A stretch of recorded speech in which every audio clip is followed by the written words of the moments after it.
Hi all. ఈరోజు నేను ఈ వీడియోలో పంచ్ నీడిల్ ఎలా యూస్ చేయాలి, అలాగే ఈ పంచ్ నీడిల్తో స్టిచ్ చేయడానికి ఎలాంటి క్లాత్ ఉండాలి, అలాగే ఈ నీడిల్తో స్టిచ్చెస్ ఎలా వేయాలి అనేది నేను ఈ వీడియోలో డీటెయిల్డ్గా చూపించానండి. ఫస్ట్ ఏంటంటే ఇగుండి ఇలా ఉంటుందన్నమాట పంచ్ నీడిల్. దీనికి లోపల ఒక నీడిల్ ఇస్తాడు, ఎక్స్ట్రాగా 2 నీడిల్స్ ఇస్తాడనమాట. ఇలా స్ప్రింగ్తో పాటు కలిపి ఇలా ఉంటాయన్నమాట. దీని లోపల కూడా ఇప్పుడు చూపించాను కదా బయట, అలానే సేమ్ ఒక నీడిల్ ఉంటుందన్నమాట. ఎక్స్ట్రా 2 నీడిల్స్ ఇస్తాడు. దీన్ని ఏంటంటే లోపల ఇలా పెట్టి ఇన్సర్ట్ చేయాలి. దీనికి చిన్న పిన్ ఇస్తాడనమాట. ఇంకొన్ని మీకు వీడియోలో కనిపించినట్లు ఆ పిన్ను దాని మీదకి వెళ్ళేలాగా లోపలికి పెట్టుకోవాలన్నమాట. తర్వాత ఏంటంటే ఇవి 2 ఇచ్చాడు. ఇవి దేనికి యూస్ అవుతాయంటే థ్రెడ్ మనం ఎక్కించుకోవడానికి యూస్ అవుతాయి అన్నమాట లోపలికి. దీనికి మనం ఉలెన్ థ్రెడ్ యూస్ చేస్తామన్నమాట. ఇప్పుడు ఇందులోకి థ్రెడ్ ఎలా ఎక్కించుకోవాలో చూద్దామండి. దీనికి ఏంటంటే నీడిల్ ఉంది కదా, నీడిల్లోంచి థ్రెడ్ ఎక్కించుకునేది ఉంది కదా, దాన్ని ఫస్ట్ పెట్టి వెనక్కి ఇలా లాగాలన్నమాట. వీడియోలో చూస్తే మీకు క్లియర్గా అర్థమవుతుంది. దాని తర్వాత ఏంటంటే పైన నీడిల్ ఉంది కదా, నీడిల్కి కూడా హోల్ ఇస్తాడు. ఆ హోల్లోంచి మళ్ళీ ఈ థ్రెడ్ ఎక్కించుకునేది పెట్టి దాంట్లోకి థ్రెడ్ పెట్టి మళ్ళీ వెనక్కి లాగాలండి. తర్వాత ఏంటంటే ఇక్కడ థ్రెడ్ కొంచెం ఎక్స్ట్రానే ఉంచాలి, ఇలా బయటకు ఉండేలాగా వీడియోలో చూస్తున్నట్టు. అంతే అండి. ఇప్పుడు థ్రెడ్ ఎక్కించేసుకున్నాం కదా. తర్వాత ఏంటంటే ఫ్రేమ్కి క్లాత్ సెట్ చేసుకోవాలన్నమాట. ఈ ఫ్రేమ్స్ ఉంటాయి కదండి రౌండ్ షేప్వి, రౌండ్ షేప్ అయినా ఏ షేప్ అయినా తీసుకోవచ్చు. దానికి ఏంటంటే ఫ్యాబ్రిక్ ఏంటంటే కాటన్ యూస్ చేయాలన్నమాట. ఈ పంచ్ నీడిల్తో ఏంటంటే కోస్టర్స్, డోర్ మ్యాట్స్, ఇంకా కీ చైన్స్ ఇలా తయారు చేసుకోవచ్చు అనమాట మనమే. దీనికైతే కంపల్సరీ కాటన్ ఫ్యాబ్రికే ఉండాలి. ఫస్ట్ ఇలా ఫిట్ చేసుకున్న తర్వాత చాలా టైట్గా ఫిట్ చేసుకోవాలండి. మనం ఇలా ఫింగర్తో కొడితే సౌండ్ వచ్చేలాగనమాట, అంత టైట్గా ఫిట్ చేసుకోవాలి. తర్వాత మనం ఆల్రెడీ థ్రెడ్ ఎక్కించుకొని ఉంచుకున్నాం కదా, ఆ నీడిల్ తీసుకొని ఇది ఏంటంటే స్ప్రింగ్ ఇటు అటు మూవ్ అవుతుందన్నమాట. మనం స్టిచ్ చేసినప్పుడు మూవ్ అయిపోతుంది.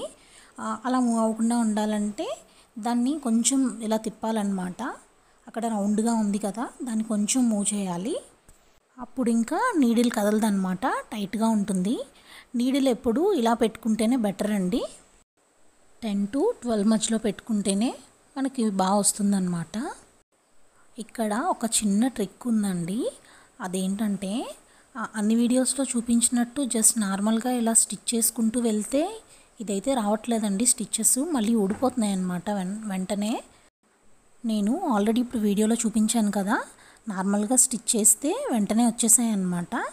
అలా కాకుండా ఈ నీడిల్ మనం స్టిచ్ చేసినప్పుడు కంప్లీట్గా లోపలికి దూర్చి కింద సైడ్ నుంచి లాగి పట్టుకొని మళ్ళీ స్టిచ్ చేస్తే అప్పుడు వస్తుందన్నమాట. ఇది ఏ వీడియోలోనూ ఎవరు చూపించట్లేదండి. నేను స్టార్టింగ్లో ట్రై చేసి ఇది వేస్ట్ ప్రోడక్ట్ అనుకున్నాను, బట్ కొంచెం ట్రై చేస్తే అప్పుడు అర్థమైందనమాట. ఇగోండి ఇప్పుడు వీడియోలో చూపిస్తున్నాను కదా, సేమ్ అలానే అనమాట. బ్యాక్ సైడు నీడిల్ గుచ్చిన తర్వాత బ్యాక్ సైడ్ ఆ థ్రెడ్ని ఫింగర్తో పట్టుకొని మళ్ళీ నెక్స్ట్ పంచ్ చేస్తాం కదా, ఆ పంచ్ అయినంత వరకు థ్రెడ్ని పట్టుకొని ఉంటే సరిపోతుందన్నమాట. ప్రతిసారి అంతే, ఇలా పంచ్ చేసి కింద సైడ్ నుంచి థ్రెడ్ని పట్టుకొని మళ్ళీ నెక్స్ట్ పంచ్ వరకు థ్రెడ్ని పట్టుకొని ఉంటే సరిపోతుంది. సేమ్ ఇలానే అనమాట. కాకపోతే ఒక్కటి ఏంటంటే ఇక్కడ మీరు నీడిల్ పంచ్ చేసేటప్పుడు బ్యాక్ సైడ్ ఫింగర్కి గుచ్చుకోకుండా చూసుకోండి. అంతే అండి, చాలా ఈజీ అనమాట. అదొక్కటి లాస్ట్ బ్యాక్ సైడ్ తిప్పి అదొక్కటి పట్టుకుంటే ఇంకా మనకి ఈజీ అయిపోతుంది అనమాట. ఇక్కడ జస్ట్ నేను నార్మల్గా మీకు చూపించడానికని చెప్పి నార్మల్గా ఇలా స్టిచ్ చేస్తున్నాను. తర్వాత ఏంటంటే ఒక ఫ్లవర్ డ్రా చేసుకొని దానికి ఎలా స్టిచ్ చేసుకోవాలో నేను చూపిస్తాను.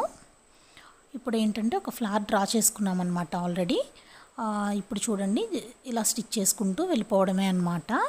ఇవేంటంటే కోస్టర్స్లా యూస్ చేయొచ్చు అనమాట. ఇది కంప్లీట్గా నేను చిన్న సైజ్ ఫ్లవర్ డ్రా చేశాను కదా, కొంచెం పెద్ద సైజ్ అయితే మనకు టీ కప్స్ అవి పట్టే అంతలా అయితే మనం దీన్ని హ్యాపీగా కోస్టర్లా యూస్ చేసుకోవచ్చు. ఇది చాలా తిగ్గా కూడా ఉంటుందన్నమాట. ఇది స్టిచ్చింగ్ కంప్లీట్ అయిపోయిన తర్వాత కట్ చేసి మనం యూస్ చేసుకోవచ్చు అనమాట. దీంతో కీ చైన్స్ ఇవి కూడా తయారు చేసుకోవచ్చు అనమాట. డోర్ మ్యాట్స్ కూడా మనకి ఇప్పుడు వస్తున్నాయి కదా ఎక్కువగా, అవి కూడా మనం ఇంట్లోనే చేసుకోవచ్చు. చాలా ఈజీ అండి, ఎవరైనా ఈజీగా స్టిచ్ చేసుకోవచ్చు అనమాట. ఈ పంచ్ నీడిల్ ఆన్లైన్లో చాలా ఈజీగా దొరుకుతుందండి. అమెజాన్, ఫ్లిప్కార్ట్, మీషోల్లో చాలా ఈజీగా దొరుకుతుందన్నమాట. దీని కాస్ట్ కూడా అరౌండ్ 230 to 250 మధ్యలోనే ఉంటుంది. మ్యాక్సిమం 250 లోపే ఉంటుందన్నమాట. తక్కువ కాస్ట్లోనే మన ఎంబ్రాయిడరీ చేసుకోవచ్చు. పైగా ఇది యూస్ చేయడం కూడా చాలా ఈజీ. దీనికి ఎలాంటి ట్రైనింగ్ ఏమీ అక్కర్లేదు. జస్ట్ ఈ వీడియో చూసి ఫాలో అవ్వండి, సరిపోతుంది. చాలా ఈజీ అన్నమాట. ఉలెన్ థ్రెడ్ కూడా కాస్ట్ చాలా తక్కువ అండి. ఇప్పుడు నేను చూపించిన రోల్ జస్ట్ 10 రూపీస్ అనమాట. ఒక 2 మీకు నచ్చిన కాంబినేషన్లో ఒక 2 రోల్స్ తెచ్చి ఫస్ట్ ట్రై చేయండి. బాగా వచ్చింది అంటే ఇంకా మీకు ఎన్ని కావాలంటే అన్ని హ్యాపీగా తెచ్చి ప్రిపేర్ చేసుకోవచ్చు అనమాట. ఇప్పుడు చూసారు కదా, ఫ్లవర్ అయిపోయింది. నెక్స్ట్ ఈ లోపల కూడా ఎలా ఫిల్ చేయాలనేది సేమ్ ఇలానే అనమాట. సేమ్ ఇలానే లోపల కూడా స్టిచ్ చేయాలి. ఇక్కడ నేను ఏంటంటే మధ్యలో ఉంచేసాను, అక్కడ మధ్యలో కూడా ఫిల్ చేసి చుట్టూ ఒక రౌండ్ సర్కిల్, ఫ్లవర్ చుట్టూ ఒక రౌండ్ సర్కిల్ కానీ, లేదా ఈ ఫ్లవరే ఇంకొక లైన్ కానీ గీసుకొని వేరే కలర్ ఏదైనా మంచి కాంబినేషన్లో పెట్టి కట్ చేసుకొని కోస్టర్గా యూస్ చేసుకోవడానికి బాగుంటుందన్నమాట. ఇలాంటి మేకింగ్ వీడియోస్ మీరు చాలా చూడాలనుకుంటే దానికి మీ సపోర్ట్ తప్పకుండా కావాలండి. దానికి మీరు చేయాల్సింది ఏంటంటే please like, share and subscribe to my channel అండి. అలాగే వెళ్ళే ముందు గంట కొట్టేయండి.